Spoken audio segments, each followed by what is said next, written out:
अस्सलाम वालेकुम, नमस्कार, सत श्री अकाल एंड गुड इवनिंग। मैं हूं आरज़ू काज़मी और आप देख रहे हैं पॉइंट ऑफ व्यू। हमें जी ज्वाइन किया है सुमित जैन साहब ने। बहुत शुक्रिया सर कि आज आप आए। नी हाओ।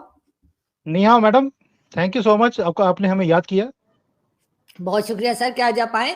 और सर आपके जो फॉरेन मिनिस्टर हैं डॉक्टर जयशंकर, खैर मैं उनकी बहुत बड़ी फ़ैन हूँ और मैं कई बार अपने शोज़ में कह भी चुकी हूँ कि कभी मुझे मौका लगा कहीं उनसे मिलने का तो एक सेल्फी तो ज़रूर लूँगी। तो लोगों ने मुझे डाँटा, जो मेरे दोस्त हैं कहते तुम सेल्फी लोगी, बोलो इंटरव्यू लूँगी। मैंने कहा अच्छा ठीक है, इंटरव्यू भी ले लूँगी। इंटरव्यू तो शायद ही ना, लेकिन सेल्फी तो डेफिनेटली ले लूँगी। सर उन्होंने विज़िट किया यूएस में और ज़ाहिर है बीच में कहीं न कहीं कनाडा भी आया। क्या कहेंगे आप उनके इस विजिट को, क्योंकि काफी इसकी चर्चा हो रही है। आरजू जी, पहली बात यह कि जयशंकर जी डिजर्व करते हैं एक सेल्फी लेना, और जहां पे भी जाते हैं लोग खड़े होते हैं उनकी बात सुनने के लिए। और जयशंकर जी 10 दिन के लिए अमेरिका का टूर, आप सोच सकते हैं कि इसका इंपॉर्टेंस कितना बड़ा होगा। वो तो 10 दिन में 20 कंट्रीज घूम के वापस आए थे, और यहाँ पर अमेरिका में सिर्फ 10 दिन लगा रहे हैं, तो कुछ बड़ा करने ही गए हैं वहां पर। एक तो आपको जैसे मालूम है कि यूनाइटेड नेशंस के अंदर जैसी उन्होंने स्पीच दी है, जैसे उन्होंने वाट लगाई है, उसमें वाट तो चलो पाकिस्तान की भी लगाई उन्होंने, लेकिन पाकिस्तानियों को शायद उनकी स्पीच समझ नहीं आई होगी क्योंकि इंग्लिश में थी वो। तो लेकिन उसमें जैसे उन्होंने बोला कि जो जो कंट्रीज ये हार्बरिंग करती हैं, टेररिस्ट की, ये बात ठीक नहीं है, this is not good for the world also. तो उन्होंने कनाडा को, पाकिस्तान को, दोनों को लपेट लिया उसमें। उन्होंने चाइना को भी लपेट लिया। देखिए, जो ये स्पीच देने का स्टाइल है, ये शायद उन्होंने डिप्लोमेसी, वर्ल्ड की डिप्लोमेसी चेंज कर दी है जयशंकर जी ने, और यही सबसे बड़ी इनकी कामयाबी भी है। और आप सोच के देखिए 10 दिन के अंदर क्या कर रहे हो। यूनाइटेड नेशंस की मीटिंग चल रही है, G20 के जितने भी फॉरेन मिनिस्टर्स हैं उनके साथ मीटिंग चल रही है, क्वाड की मीटिंग्स में वो बैठने वाले हैं। फिर एक हमारा जो ग्लोबल साउथ है, उसका एक ग्रुप बनाया है L65 करके, उनके साथ मीटिंग्स है। ग्लोबल साउथ को ये बोली जा रहे हैं कि भाई let's come together, south south की मीटिंग्स करने वाले हैं हम लोग। ये सिर्फ एक एक स्पीच की बात नहीं है, आप तो एक स्पीच की बात कर रही हैं कि जो यूनाइटेड नेशंस के अंदर बात कर रहे हैं, he is talking about even जो साउथ की कंट्रीज है, जो ये जिसको हम डेवलपिंग कंट्रीज बोलते हैं, लैटिन अमेरिका हो गया, अफ्रीका हो गया, एशिया हो गया, उन सबको बोल रहे हैं आइए अपनी दावेदारी, हम अपनी दावेदारी means अपना claim on the permanent seat of United Nations, we have to come forward। Bharat अपनी बात करता ही नहीं है अब, वो कहता है तुम भी आओ हम भी आए, तुम्हारा भी भला होगा हमारा भी भला होगा। और इनकी जो दादागिरी है, ये जो 5 लोग बैठकर एजेंडा बनाते हैं और सारी दुनिया को मानना पड़ता है, ये दिन खत्म हो गए हैं। Now we will form the agenda, they have to follow. West is gone, he is openly saying it, this is a century of Asia, Asians have to come forward and work together। और ये हमें लड़ा के रखते हैं बिना बात पे। तो ये जो एक अचीवमेंट है, जो जो ये एक 10 दिनों के अंदर जयशंकर जी अगर गए हैं और ये कुछ करके आ रहे हैं, तो ये नहीं है कि सिर्फ स्पीच है, ये स्पीच वाला टाइम तो खत्म कर दिया जयशंकर जी ने। Now he goes, he comes back with results. और इसलिए ये 10 दिन बहुत इंपॉर्टेंट है हमारे लिए भी, फॉरेन की डिप्लोमेसी के लिए भी, और दुनिया के लिए भी। बिल्कुल ऐसा है, लेकिन आप क्या देखते हैं कि जो फॉरेन मिनिस्टर हैं इस वक्त, डॉक्टर जयशंकर, इनसे पहले जो फॉरेन मिनिस्टर्स थे भारत के, उनमें और इनमें क्या डिफरेंस है? क्योंकि हमने तो इनको बहुत ज्यादा नोटिस किया है, पाकिस्तान में इनकी बहुत तारीफ होती है। ये और बात है कि पाकिस्तान और भारत के टर्म्स अच्छे नहीं है या कुछ ना कुछ चलता रहता है, लेकिन पहली बार मैंने देखा कि डॉक्टर जयशंकर की तारीफ ना सिर्फ ये कि आम लोग कर रहे हैं, बल्कि जो हमारे लीडर्स या सो कॉल्ड लीडर्स कह लीजिए, पॉलिटिशियंस जो है, इमरान खान हो या दूसरे, वो तक करते हैं तारीफ। आपको इनमें क्या ऐसा चीज नजर आती है जो इन्होंने डिफरेंट की है बाकी लोगों से? देखिए अर्जुन जी, ये नहीं है कि ये डिफरेंट है। मोदी सरकार में जो पहले थे Sushma Swaraj ji, she was also very dynamic and very हाँ, डिफरेंट आल्सो। एग्जैक्टली। एंड उन्होंने जो पॉलिसी शुरू करी, उसका कंटिन्यूएशन जो है वो जयशंकर जी ने किया है। She was also proactive. और अगर आपका जो ये OIC है, उसके अंदर अगर एंट्री मिली तो सुषमा स्वराज जी के टाइम पे मिली हमें। तो उनकी जो कंटिन्यूएशन जयशंकर जी लेके गए, ही इज मोर कि एक तो पहली बात ये पॉलिटिशियन नहीं है, he is a diplomat. Sushma Swaraj ji एक पॉलिटिशियन थी। तो ये बहुत बड़ा फर्क होता है कि एक डिप्लोमेट को मालूम है कि मुझे कौन सी लैंग्वेज कहाँ पे कैसे यूज करनी है, सबको कैसे साथ में लेके चलना है, और गाली भी निकालनी है, मेरी चित्र भी मार रहे हैं, और किसी को पता भी नहीं लगे। अब मेरे यहाँ पे शो पे आते हैं एक रविंदर पंचोली जी, उनका एक स्टेटमेंट है जो मुझे बड़ा अच्छा लगता है कि रविंदर पंचोली जी हो या मोदी जी हो, इनका स्टाइल है जैसे आपके भी वहां पे ना चित्र मारते हैं पुलिस वाले, तो वो कहते हैं, वो जज बोलता है भी दिखाओ निशान कहाँ है, कहता जी निशान नहीं है, क्योंकि कंबल में लपेट के मारा, उसके निशान नहीं पड़ते। तो तो सही। जयशंकर तो जयशंकर जी का स्टाइल भी वैसे ही है। अभी वो गए हैं अमेरिका में, छितर किसको मार रहे हैं? ट्रूडो को। कंबल में लपेट के मार रहे हैं भी। वो दुनिया पूछ रही है ट्रूडो को भी सबूत दिखा। वो कहता जी हम्म। कंबल में लपेट के मारा, सबूत तो है नहीं। तो हम्म। वो जो चीज है, वो पॉलिटिशियन को नहीं आती, वो हम्म। एक डिप्लोमेट को ही मालूम है कि मुझे ये काम कैसे करने हैं। So this is the difference कि नाउ, अब बिल्कुल। अभी इतने सालों में वो पॉलिटिशियन भी रहे हैं और पूरी उम्र हम्म। उन्होंने निकाल दी डिप्लोमेसी में। Now he can walk on both sides of the wall, not both sides of the table. कि हम्म। उनको जब जब जहां पर उनको एक डिप्लोमेट बनना पड़ता है, तो वो वाली लैंग्वेज यूज करते हैं। जहां पर पॉलिटिशियन की जरूरत पड़ती है, he talks like a politician. ये बहुत ही डेडली कॉम्बिनेशन है, और शायद दुनिया में मैंने ऐसा ऐसा फॉरेन मिनिस्टर मैंने तो देखा नहीं है। और मुझे लगता है कि बाकी दुनिया भी इसके ऊपर बुक्स लिखने वाली है कि फॉरेन पॉलिसी को कैसे बनाया जाता है, अपने नैरेटिव को कैसे आगे लेके जाया जाता है। ये जयशंकर जी के ऊपर दुनिया किताबें लिखेगी अब तो। बिल्कुल, ख़ैर मैं तो बहुत बार कह चुकी हूँ कि पाकिस्तान को चाहिए कि डॉक्टर जयशंकर को ले लें भारत से 2-1 साल के लिए, हमारे यहाँ सब कुछ सेटल हो जाए तो फिर हम वापस कर देंगे। और नो बिल्कुल नो नो आपने नो नो। ठीक कहा, सुषमा स्वराज साहिबा का भी बिल्कुल आपने ठीक कहा, वो भी बहुत ज़बरदस्त पर्सनैलिटी थी और बहुत अच्छी किस्म के उन्होंने भी जो है वो आगे लेकर गई थी भारत की जो एक कहना चाहिए इंडिपेंडेंट फॉरेन पॉलिसी को। लेकिन सर, इंडिपेंडेंट फॉरेन पॉलिसी के लिए आपके ख्याल से सिर्फ इकोनॉमी ही एक मेन चीज होती है जिसकी वजह से कहें कि भारत की फॉरेन पॉलिसी इंडिपेंडेंट हुई है, या आपके ख्याल से इसमें जो है वो इकोनॉमी का इतना रोल नहीं है? अर्जुन देखिए, इकोनॉमी मैटर करती है, बट हम्म। जब जब मोदी जी ने गवर्नमेंट लिया तब हम फ्रेजाइल 5 में थे। दैट मीन्स जो पाकिस्तान की हालत आज की डेट में है कि कभी भी गिर सकते हैं, भारत भी उसी सिचुएशन में था, ये आप भी मानती हैं। लेकिन तब भी जब सुषमा स्वराज जी आई हैं, उन्होंने उस सिचुएशन के अंदर भी अपनी पॉलिसी को इंडिपेंडेंट रखा और उसे फॉरवर्ड लेकर गई। अब हम्म। तो डिफरेंट बात ही डिफरेंट है। इकोनॉमी हमारी बहुत स्ट्रांग है, we are going becoming stronger and stronger per day. तो जयशंकर जी के वो उतनी पावर भी पीछे है, बट मैटर है नेशनलिज्म का। जब आपके पास एक नेशनलिस्ट गवर्नमेंट हो जो आपके मुल्क के बारे में, आपके देश के बारे में बात करे, तो फिर आपकी पॉलिसी भी उसी लाइन पे चलती है।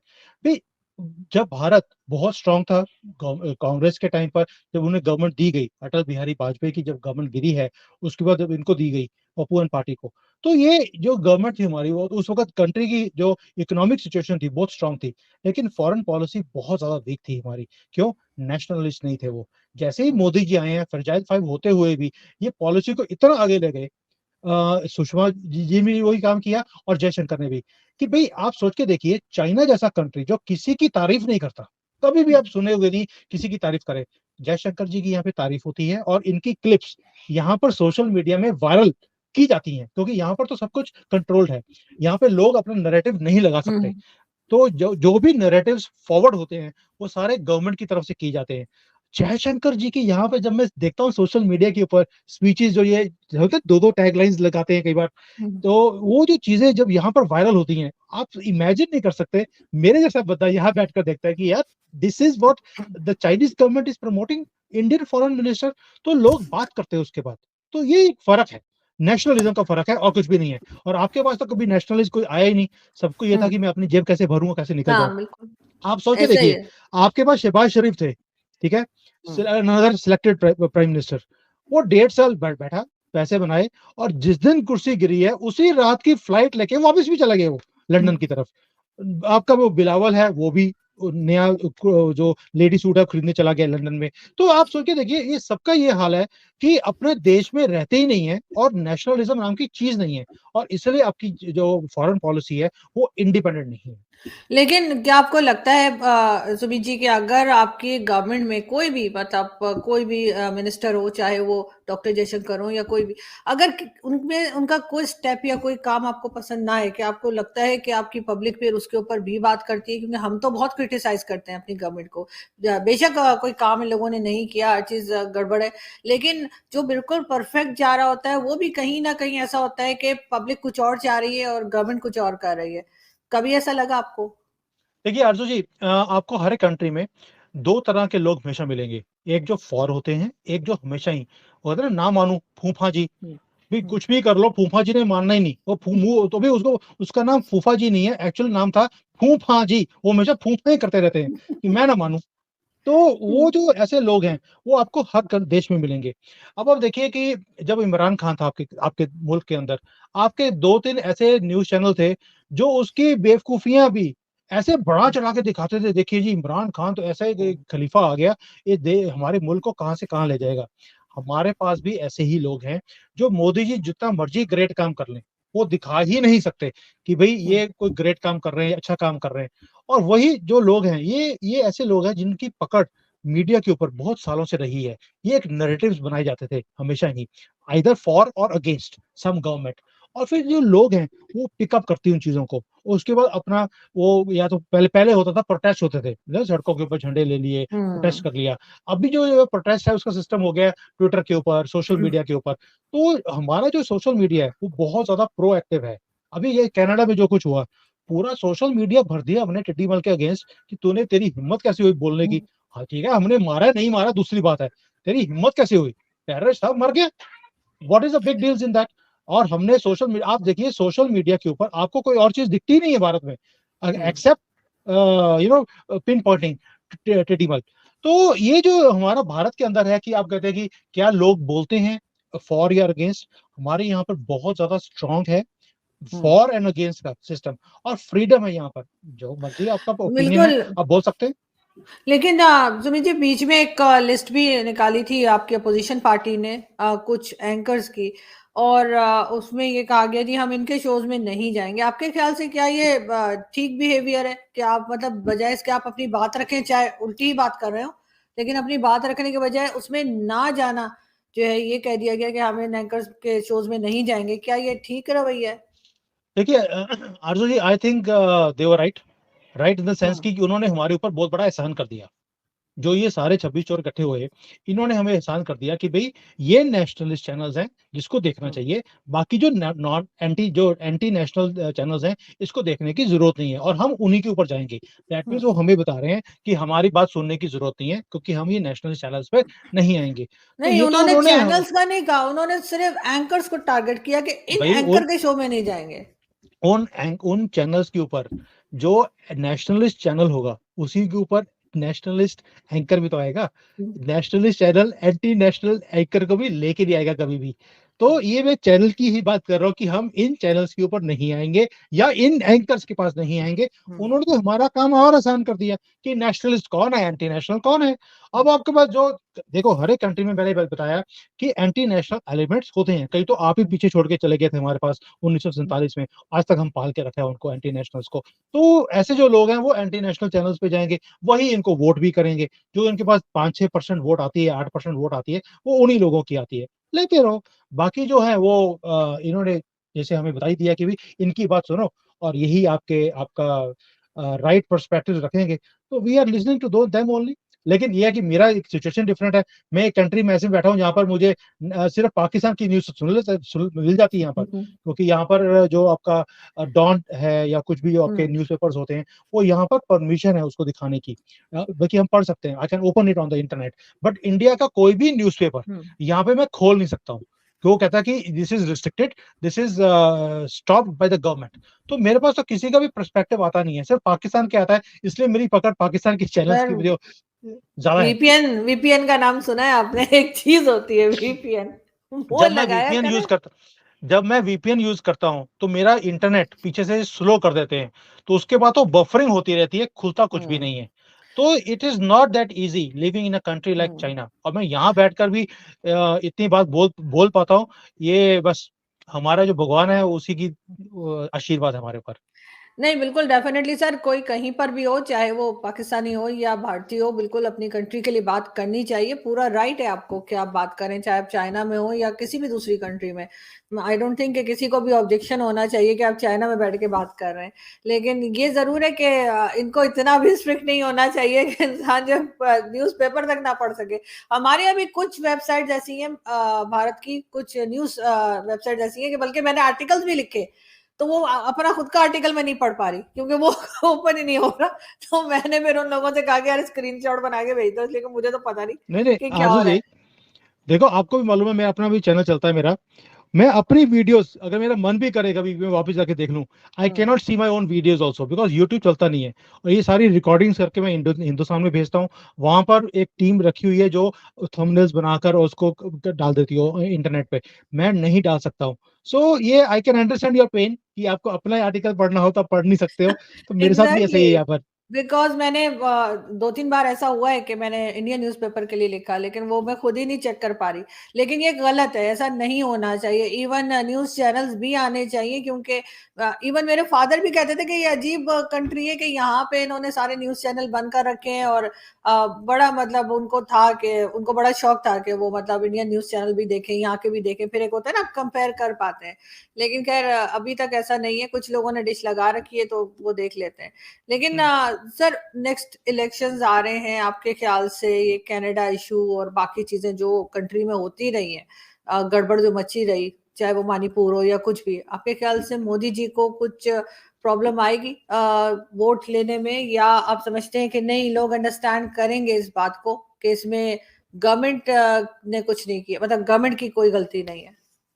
आरजू जी, पहली बात यह है कि 24 का election is already shut and hmm. Already finalised. ये पाकिस्तान की तरह नहीं है कि सिलेक्शन हुई है। हमारे यहाँ पर इलेक्शन ऑलरेडी हो चुका है लोगों के दिमाग में कि किसको लेकर आना है। ये आपको क्या लगता है, अगर कोई खतरा होता मोदी जी को कि ये हार जाएंगे, तो ये सारे 26 के 26 चोर इकट्ठे नहीं होते। भी आपके मुल्क के अंदर भी हम्म। उन्हें लगता था कि इमरान खान को हटाना इम्पॉसिबल है, तो ये सारे चोर इकट्ठे हो गए। क्यों इकट्ठे हुए? कि भाई एक आदमी जो सच्चा है, सुच्चा है, और सारे जो है ऊपर आपका अल्लाह भी, सारे नबी भी, और जितने भी आपके जिन होते हैं वो सारे उसको सपोर्ट भी करते हैं। तो इनको लगा भी अब इकट्ठे हो जाओ, नहीं तो ये हमारी वाट लगा देगा। उसको बेचारे को इन्होंने सर, नीचे आपने गिर दिया पीटीआई धोखे कब से। ज्वाइन की? सर, आपने पीटीआई कब ज्वाइन की? मेरे मेरे चैनल पे मैं पहली बार किसी को इतनी इमरान खान की इतनी तारीफें सुन रही हूँ कि खान साहब खुद भी जेल तोड़ के भाग जाएंगे, आपके पास आ जाएंगे। यार, इतनी तारीफें, रोने लगेंगे। इस सर, क्या इसलिए हो? कर रहा हूँ इसलिए कर रहा हूँ मैं। क्यों बेचारे को आपने गिरा दिया? 26 चोरों ने, जो आपके भी वहां पे 26 चोर है, सबने इकट्ठे होकर उसको नीचे गिरा दिया। अच्छा, खान साहब और की भी कई चोरियां सामने आई हैं, ऐसे ये भी बता दूं, खान साहब के भी कोई ऐसा नहीं है कि खान साहब भी अब कोई मुझे बिल्कुल मालूम है। हाथ साफ देखो नहीं वो तो होंगे। वो तो देखो आरजू जी, आपके मुल्क का जो है 1400 सालों की हिस्ट्री है चोरी चकारी की, ये कोई नई बात नहीं है। तो आप सोच के देखिए, हमारे पास भी ऐसे ही हुआ है कि सारे इकट्ठे हो गए क्योंकि उनको लगता है कि मोदी जी को हराना इम्पॉसिबल है, शायद इकट्ठे होकर करेंगे तो इनको गिरा सकते हैं। लेकिन कुछ भी होगा नहीं, इनकी कोई भी बॉलिंग जो मर्जी कर लें, वर्ल्ड कप का टाइम है ये, जो सी मर्जी बॉलिंग कर लें, मोदी जी फ्रंट फुट पे आके ऐसे छक्के मारते हैं जैसे ट्रूडो का किया है कि हम्म। जो स्टेडियम है, स्टेडियम नहीं, दुनिया से बाहर भेज दिया बॉल को। तो ये ही हाल होने वाला है सब सब चोरों का। कुछ भी होने वाला नहीं है, ये जितनी मर्जी टूल किट्स लेकर आ जाए, मोदी जी को फर्क नहीं पड़ेगा। उसका रीजन है जो स्ट्रेंथ मोदी जी ने दिखाई है दुनिया के अंदर। आप कभी इमेजिन कर सकती हैं कि पाकिस्तान के अंदर जो कुछ हमारा कनाडा के साथ चल रहा है आज की डेट में, कभी पाकिस्तान में आपके हुक्मरान कभी भी ऐसा काम कर सकते हैं कि कनाडा का वीजा तक बंद कर दें कि भाई हमारे कंट्री में आप आने के लिए आपको परमिशन ही नहीं है। और आप 200 कंट्रीज है दुनिया में, किसी भी कंट्री में आकर अगर अप्लाई करने की कोशिश करेंगे तो भी कैनेडियन को वीजा नहीं मिलेगा। आप कभी इमेजिन कर सकते हैं? और हम ओपनली बोल रहे हैं कनाडा को, भाई डिप्लोमेसी में क्या होता है, टिट फॉर टैट होता है। जो मैंने आपके साथ किया आप भी मेरे साथ वही हाल करेंगे। दैट मीन्स हम उनको बोल रहे हैं आप हमारे भी लोगों का वीजा बंद कर दीजिए, करके दिखाओ ना, हिम्मत है। आपके जैसे तो हम तो स्टूडेंट्स जाते हैं ना बहुत, बिल्कुल। भाई हमारा क्या है, 60-70 हज़ार करोड़ रुपए तो जाता है हर एक साल का। हम्म। तो बंद कर दें, आपको क्या फर्क पड़ता है? इतने बड़ा आपका वेस्टर्न वर्ल्ड है ना, एक हम्म। जिसको बोलते हैं डेवलप्ड कंट्री है आपका, आपको 50,000 60,000 करोड़ से क्या फर्क पड़ने वाला है साल का? आप बंद कर दीजिए हमारे visa. We are openly telling him. और ये जो स्ट्रेंथ है, ये हर एक कंट्री को होता है कि हम जब बाहर जाए, हमारे पासपोर्ट की एक वैल्यू हो, हम्म। तो हमारे कंट्री की वैल्यू हो, हमें एक स्ट्रेंथ की तरह से देखा जाए। ये नहीं जैसे पाकिस्तान वाले जाते हैं, वो छुपा के जाते हैं कि हमारा पासपोर्ट नहीं कौन नहीं सा है। सर, सब पैसे का कमाल है सर, हमारे पास पैसा आने दिए, हमारे दिमाग आपसे ज्यादा घूमे हुए हैं। फिर आप देखिएगा हम क्या करते हैं। एक बार पैसा तो आया हमारे पास, लेकिन वो हम हम देख सिर्फ चुके हैं, देखो पैसे का 75 इंतजार सालों कर से, रहे हैं। हम भी 75 सबके सालों वीजा से बंद कर देंगे। हमने भी देखा है, 75 सालों से जब जब आपके पास कंटेनर आए हैं, आपने क्या कुछ किया है? सिर्फ आपने एडवेंचर्स इंक्रीज कर दिए थे, कभी इधर नहीं नहीं अटैक नहीं करा नहीं। दिया, कभी उधर करा दिया, और कुछ भी किया नहीं है। और इसीलिए हमारे जो है ना, हमें मालूम है कि आपके पास पैसे आने से क्या होता है। तभी मोदी जी ने थोड़े से जो है स्क्रू टाइट किए हुए हैं आपके, कि जहाँ-जहाँ से आते थे लीक होकर पैसे, वो बंद करा दिए। तभी आपकी चूँ-चूँ निकल नहीं रही आज की डेट में। मैं भी तो यही कह रही हूँ ना सर, अगर खुद से काम करना शुरू कर दें, खुद कमाने लगें, खुद अपने कंट्री के ऊपर अगर हम फोकस रखें और ये चीजें जो हो रही थी उनको बंद करें और फिर पैसा आ जाए, तो फिर हमारे दिमाग देखिएगा, हम भी सबके नहीं कर वीजा बंद सकते कर आप। देंगे। सर वीजा बंद ना भी करें तब भी हमारे यहाँ कोई नहीं आ रहा सर, ना कनाडा से ना अमेरिका से, कोई आरज़ू टेंशन ही नहीं जी, है। आप लोगों को काम करने की आदत नहीं है, उसका रीज़न है। आप अपनी हिस्ट्री देखिए, 1400 सालों से जहाँ बैठे थे, वहाँ से निकल के दूसरे कंट्री में गए, वहाँ अटैक किया, वहाँ से करके अगले कंट्री में चले गए। आप कभी टिक के बैठे ही नहीं अपने मुल्क में। तभी जो मुगल थे और थे, उनका नाम कहाँ है आज? ज़ीरो हो गया। क्यों? कभी अपने देश में कभी सोचा नहीं कि हमने अपने देश में कुछ करना है। भई आप अपने देश में कुछ कर लें, तो आपकी तरक्की हो सकती है। आपको क्या करना है, अफ़गानिस्तान से भी सींग उड़ाने हैं, ईरान के साथ भी करने हैं, हिंदुस्तान के साथ भी हैं, बांग्लादेशी आपको वैसे ही लाइक नहीं करते और चाइना के भी आपने जैसे वहाँ पे गए, तो वहाँ पे भी लूट लिया उनको। भई आपकी नज़र कभी पैलेस्तीन के ऊपर होती है, कभी आपने अमेरिका को आँखें दिखानी होती हैं। तो ये जो हालत है ना, ये आपको सुधरने देगी नहीं, ये 1400 साल से ऐसे चलता आ रहा है। ये चेंज नहीं हो सकता, ये डीएनए में आपके जा चुका है बहुत डीपली। फिर वही कहूंगी सर, डीएनए एक ही है, ना नहीं माने, है बिल्कुल भी। हमारा आपका आपने डीएनए पैसे एक ही है। लेकर आपने पैसे लेकर चेंज कर लिया था डीएनए, ये कभी भी सेम नहीं रहा। पहले था 1400 साल से पहले, उसके बाद पैसे के चक्कर में, लालच में, तभी आपके कंट्री में जितने हुक्मरान आते हैं, वो लालची ही आते हैं। डीएनए वो सर वाला है। कह सकते नहीं, नहीं सर, हमारा डीएनए वही है। लेकिन खैर देखते हैं सर कि हम शायद कभी सुधर जाएँ, हो सकता है अगले जन्म में, लेकिन खैर सुधर इम्पॉसिबल। जाएँ। बहुत शुक्रिया सर कि आज आपने जॉइन किया, thank you very much. Thank you sir कि आपने जॉइन किया। Thank you.